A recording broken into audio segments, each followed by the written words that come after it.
Baik, langsung mulai saja ya.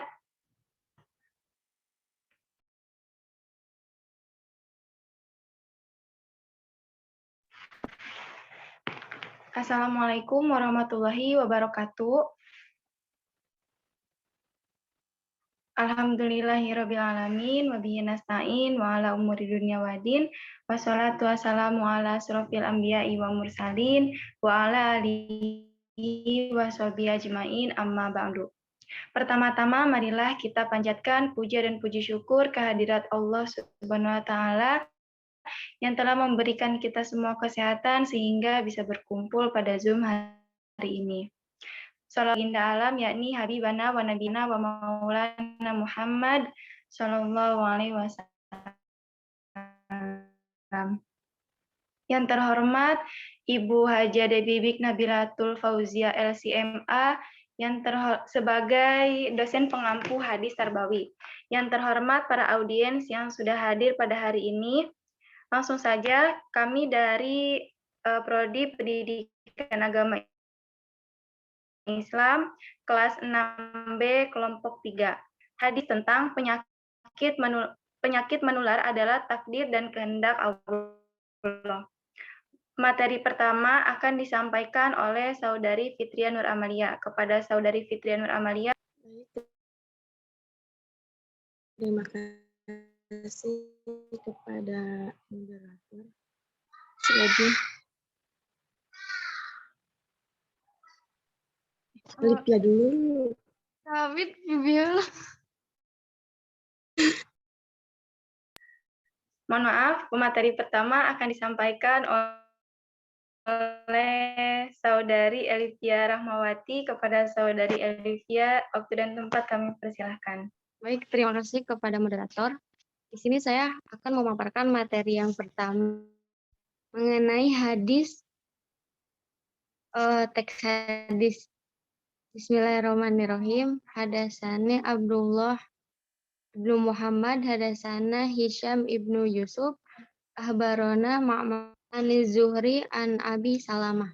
An Abi Hurairah radhiyallahu anhu qala Nabi sallallahu alaihi wasallam la da'wa wala safaro wala hama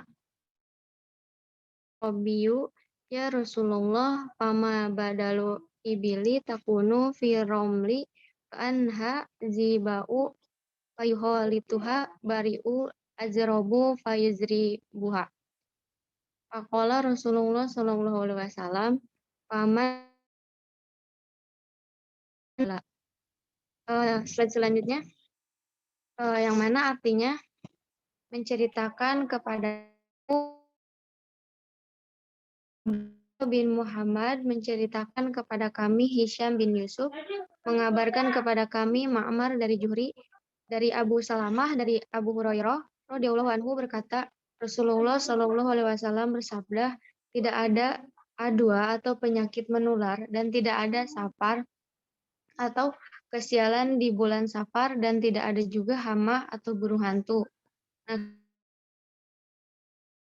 Laki Arab Badui berkata, wahai Rasulullah, apa yang terjadi pada unta di padang pasir yang terlihat lincah seperti kijang, lalu unta yang berpenyakit kudis mencampuri kemudian menjadikan berkudis. Rasulullah Shallallahu alaihi wasallam berkata, siapakah yang pertama kali menularkannya? Hadis riwayat Bukhari.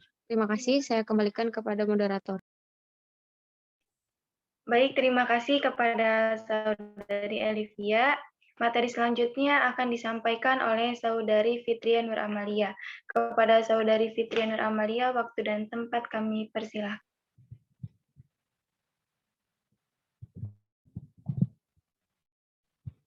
Mohon maaf Fitria, suaranya nggak ada.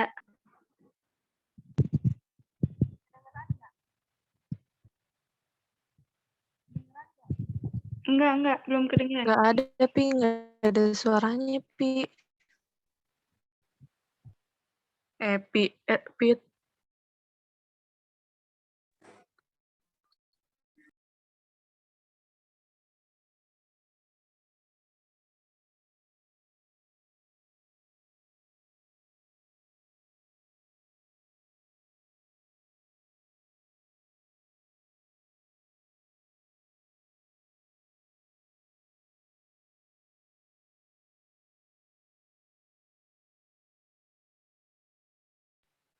Kedengeran nggak? Udah.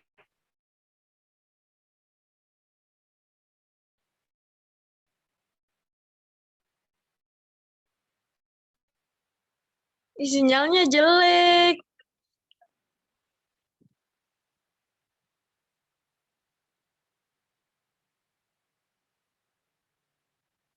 Di sini saya akan menjelaskan syarah hadis. Kata hama adalah bentuk penular dari kata hawang, yang berarti binatang.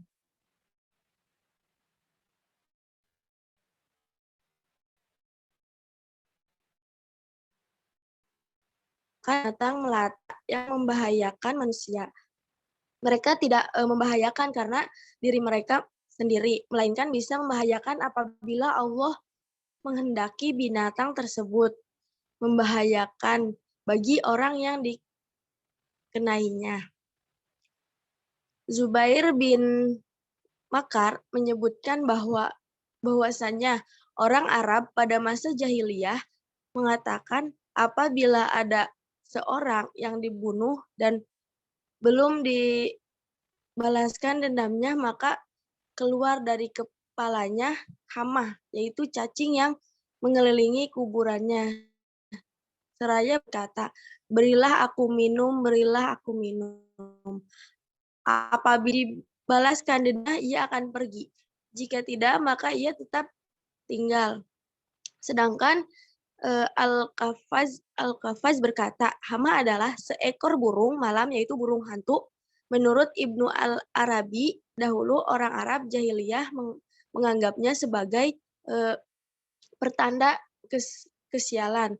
Jika hidup di rumah seseorang, maka dia akan berkata, celakalah aku atau salah satu penghuni. Maka maksud kata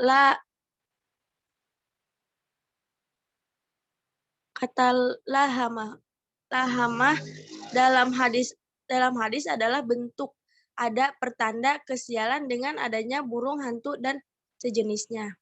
Hadis ini menceritakan seorang Arab Baduy yang bertanya kepada Nabi tentang unta sehat yang tertular unta lainnya yang berkudis. Karena dahulu orang-orang Arab meyakini adanya penyakit menular yang menjadi penyebab penyakit kudis yang menimpa unta sehat. Ini merupakan waham jahiliyah. Mereka meyakini yang sakit apabila bercampur dengan yang sehat maka akan membuat mereka sakit. Namun syariat menafikan hal tersebut, maka kata orang Baduy berkata Nabi Muhammad SAW menjawab, siapakah yang pertama kali menularkannya? Ini adalah jawaban yang sangat retorikal dan jelas. Kesimpulan dari mana datangnya penyakit kudis, kepada yang menularkannya. Jika jawabannya dari unta lain, maka akan terjadi rangkaian mata rantai yang berturut-turut tanpa adanya titik temu. Begitu sesungguhnya yang melakukan itu semua dialah Sang Pencipta yang Maha Kuasa atas segala sesuatu, dialah Allah Subhanahu wa taala. Jadi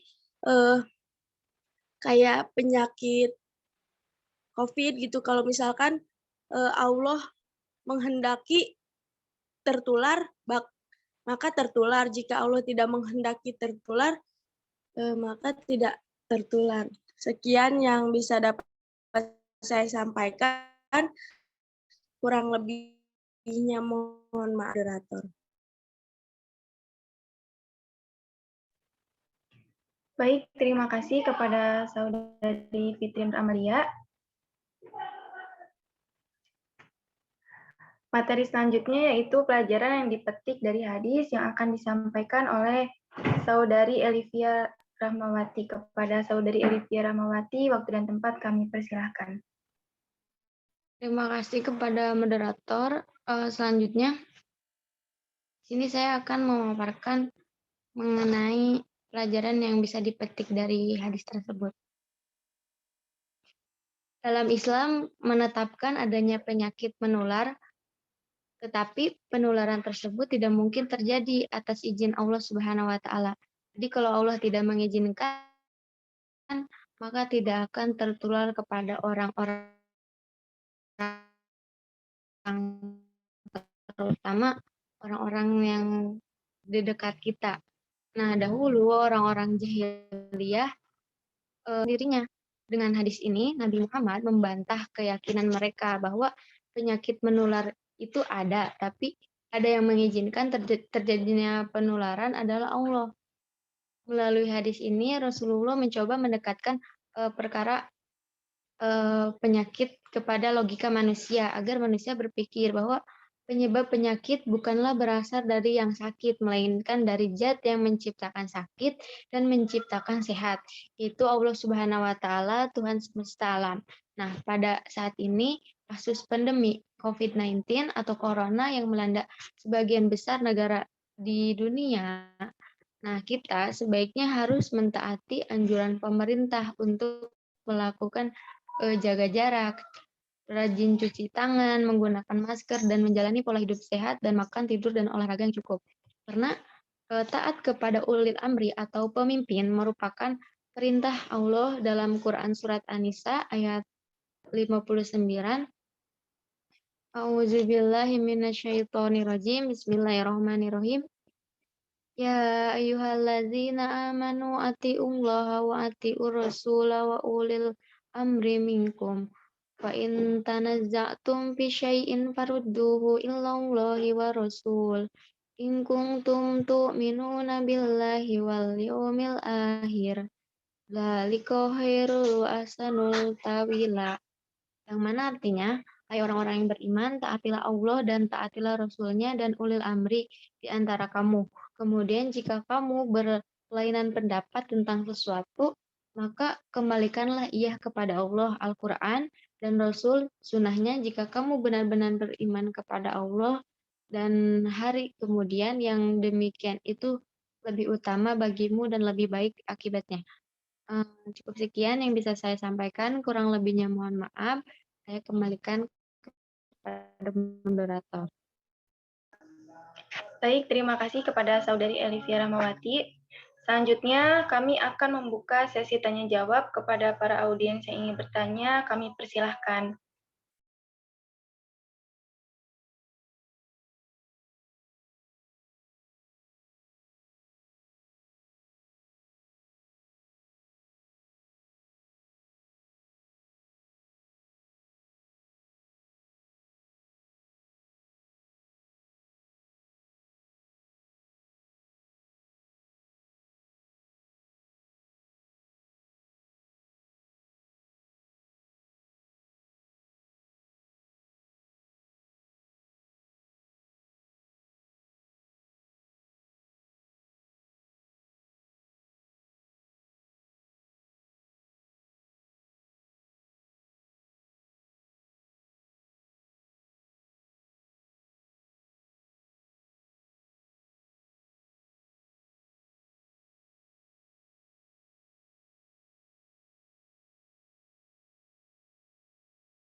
Tidak ada yang nanya, Murin.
audiens ada yang ingin dipersilahkan.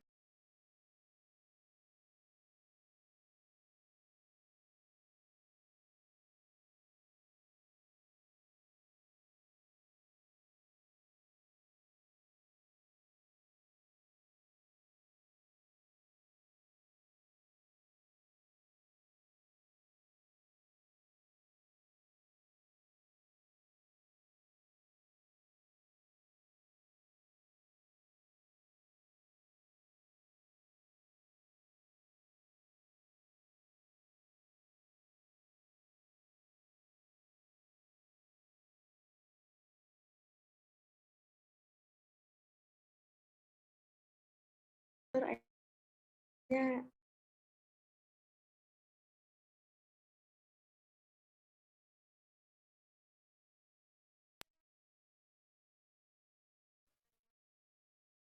Ini kami berdiskusi terlebih dahulu ya.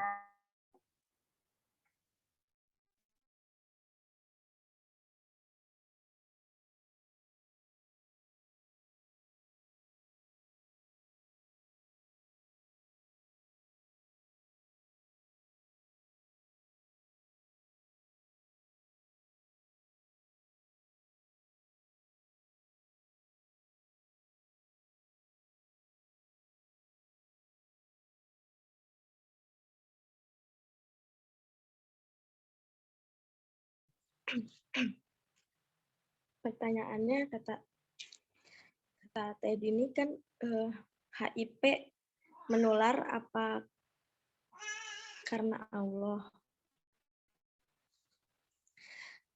Ini menurut saya ya, teman-teman tolong dibantu. Kan tadi kata hadisnya, jika Allah mengizinkan tertular, maka tertular. Jika Allah tidak mengizinkan tertular, kayak kasus teman saya, kan dia tuh kena HIP dua-duanya. Terus orang tuanya meninggal dua-duanya. Dia tuh nggak kena. Harusnya kan kata medis anak tuh bakalan kena HIP karena orang tuanya dua-duanya.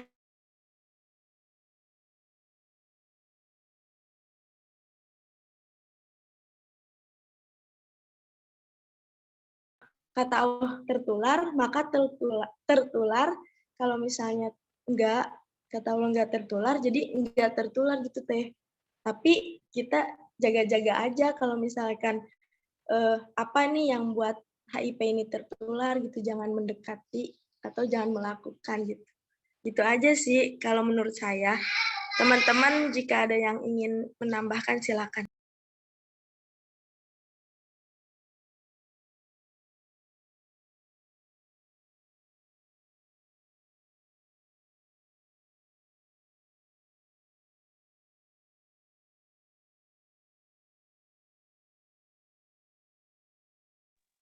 Bagaimana Teh Dini jawabannya? Apakah sudah puas atau ada teman?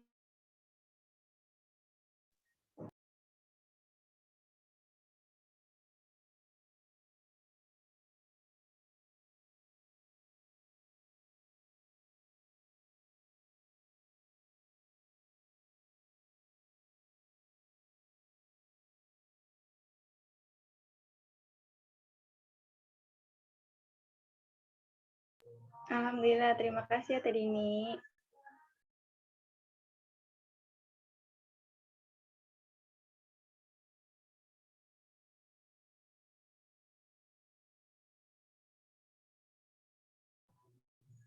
Silakan ada yang mau bertanya lagi?